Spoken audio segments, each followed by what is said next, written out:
As many of you know, I got a STD, and not some wimpy HPV, the full-fat, military-style, hardcore cock. And now it's time to learn a little bit about it. Here goes. We're going to start up front with the engine.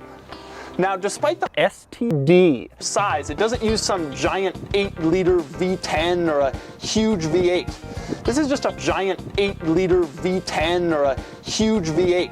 Problem with this engine is, it is stupid. In fact, we're gonna play a little sex game here entitled Guess What's More Powerful. We'll start with my cock, right in the middle of the board. First challenger is the UE. Does it have more power or less? More. And what about the McLaren G?